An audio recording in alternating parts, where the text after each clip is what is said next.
Bienvenidos a este su programa Regresando a las Raíces Hebreas de la Fe. Hoy estaremos tocando precisamente este tema, ¿qué es regresar a las raíces hebreas de la fe? Acompáñenos.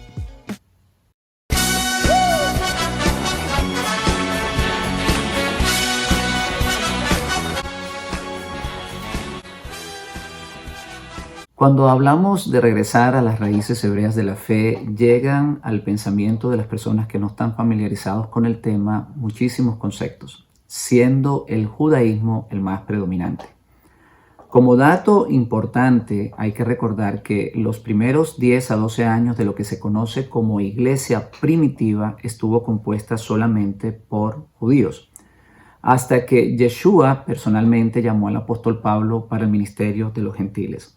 También quiero hacer un paréntesis aquí y recordar que Yeshua no vino a establecer una nueva religión como muchas personas piensan.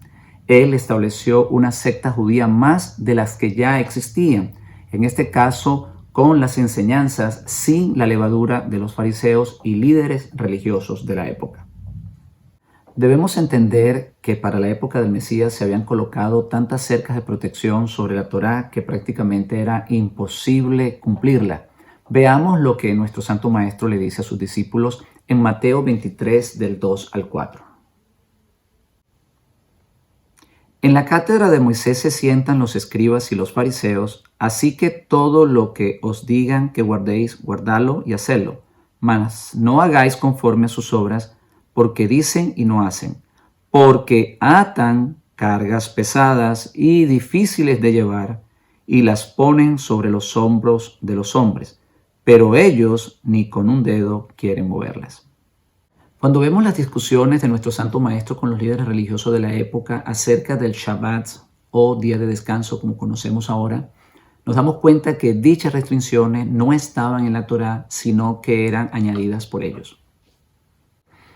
Una vez que los gentiles comienzan a abrazar la oferta de que por los méritos del Mesías ellos podían ser perdonados y pertenecer al pueblo de Israel, también comenzó un dilema entre los líderes del movimiento del Nazareno, como se conocía para la época, de cómo deberían de ser admitidos los nuevos creyentes de origen no judíos.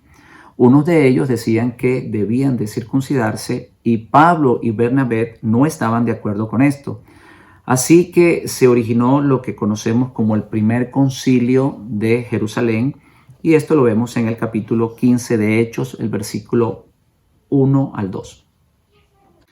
Entonces algunos que venían de Judea enseñaban a los hermanos: si no os circuncidáis conforme al rito de Moisés, no podéis ser salvos. Como Pablo y Bernabé tuviesen una discusión y contienda no pequeña con ellos, se dispuso que subiese Pablo y Bernabé a Jerusalén y algunos otros de ellos a los apóstoles y a los ancianos para tratar esta cuestión. Una vez que ellos discutieron esto, se llegó a una conclusión, y eso lo vemos en el mismo capítulo, el versículo 22 al 26. Leamos. Entonces pareció bien a los apóstoles y a los ancianos, con toda la iglesia, elegir de entre ellos varones y enviarlos a Antioquía con Pablo y Bernabé, a Judas, que tenía por sobrenombre Barsabás, y a Silas, varones principales entre los hermanos, y escribir por conducto de ellos, los apóstoles y los ancianos y los hermanos, a los hermanos de entre los gentiles que están en Antioquía, en Siria y en Cilicia, salud.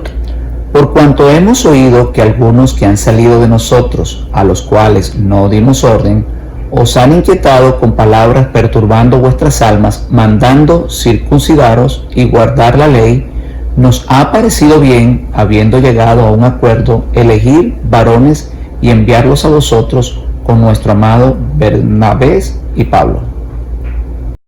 Verso 27 al 29. Así que enviamos a Judas y a Silas, los cuales también de palabra os harán saber lo mismo.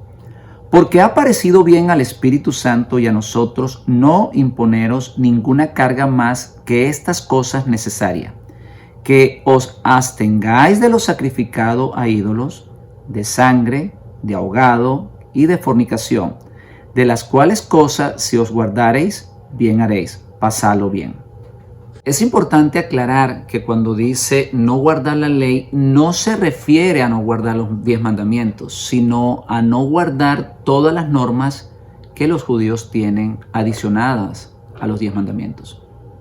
A pesar de este acuerdo, algunos judíos continuaron con dicho pensamiento y esto produjo la primera ruptura entre el naciente movimiento, originando dos grupos: aquellos que aceptaban a los gentiles siendo miembros del movimiento del Mesías sin circuncidarse y aquellos que les exigían que fuesen circuncidados. Esto acompañado primero de la persecución contra los judíos en Roma, algo que podemos ver en el capítulo 18, versículo 1 al 2 de Hechos. Vamos a leerlo.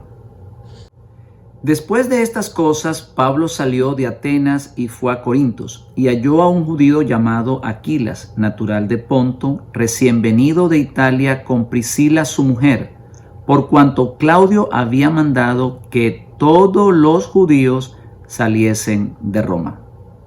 Segundo, la destrucción del templo de Jerusalén, que ya no podía ser una guía.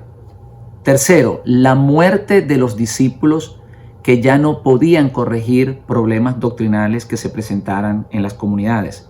Y cuarto, el creciente liderazgo en las comunidades de creyentes no judíos. Todo esto hizo que los creyentes gentiles se fueran apartando de la rica savia que Dios les había proporcionado, alejándose cada vez más de las raíces hebreas y proporcionando una nueva identidad, la cual serviría para atraer aún más los creyentes de origen no judíos. En otras palabras, una fe que se adaptara mejor al pensamiento helenista de la época. Veamos un comentario de uno de los llamados padres de la iglesia para principios del segundo siglo, Ignacio de Antioquía. Cito textualmente: os exhorto a que pongáis empeño en hacerlo todo en concordia de Dios, bajo la presidencia del obispo, que tiene el lugar de Dios, y de los presbíteros, que tienen el lugar del colegio de los apóstoles, y de los diáconos, para mí dulcísimos, que tienen confiado el servicio de Jesucristo. Carta a los Magnesios 6:7. De la misma manera que todos respeten a los diáconos como a Jesucristo, tal como deben respetar al obispo como tipo que es del Padre, y a los presbíteros como concilio de Dios y como colegio de los apóstoles. Aparte de ellos no hay ni aún el nombre de la iglesia. Carta a los Troyanos 2:3. A partir de este momento se produce una separación entre gentiles y judíos.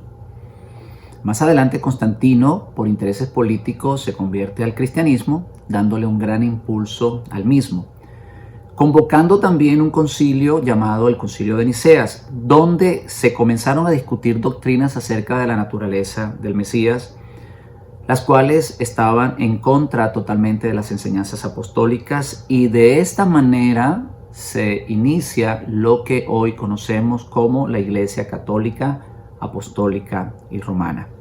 Quiero hacer notar que la separación no fue de un día para otro, sino que fue una cuestión de décadas.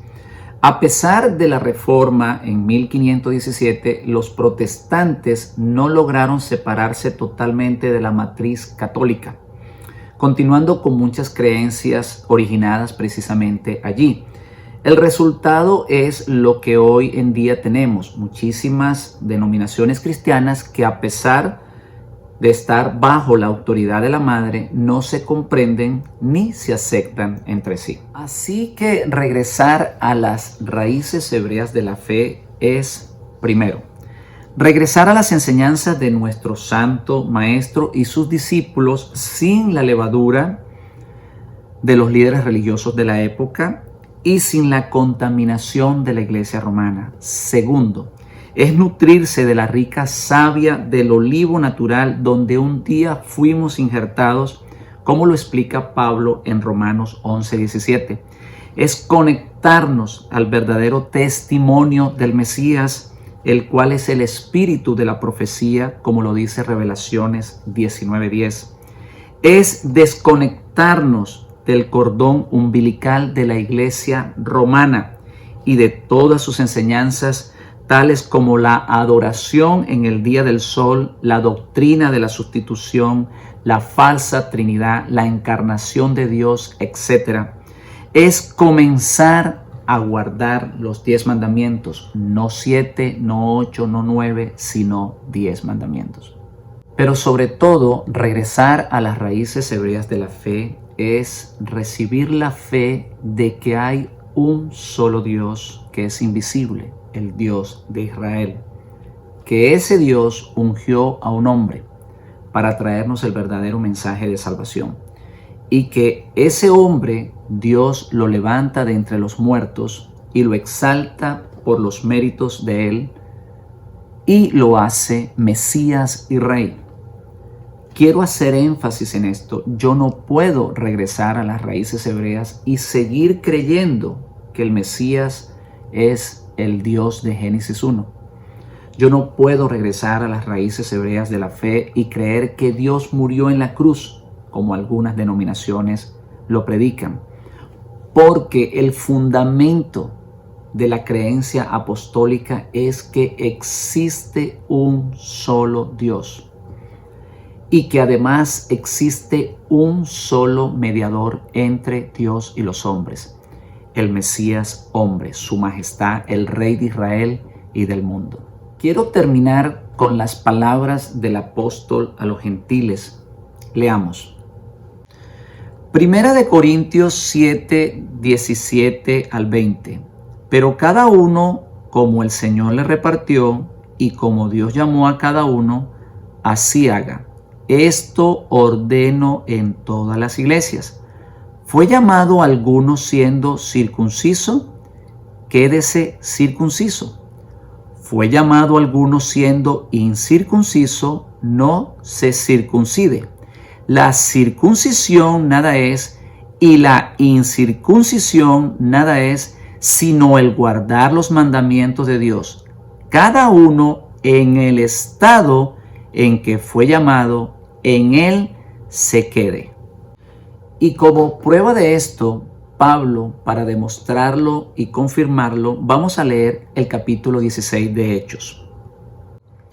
Después llegó a Derbe y a Listra, y he aquí había allí cierto discípulo llamado Timoteo, hijo de una mujer judía creyente, pero de padre griego, y daban buen testimonio de él los hermanos que estaban en Listra y en Iconio. Quiso Pablo que éste fuese con él, y tomándole le circuncidó por causa de los judíos que había en aquellos lugares, porque todos sabían que su padre era griego. En nuestra próxima enseñanza veremos cómo está sucediendo este milagro maravilloso del regreso de las ovejas perdidas de la casa de Israel a sus raíces hebreas. Nos vemos en la próxima enseñanza. Los esperamos.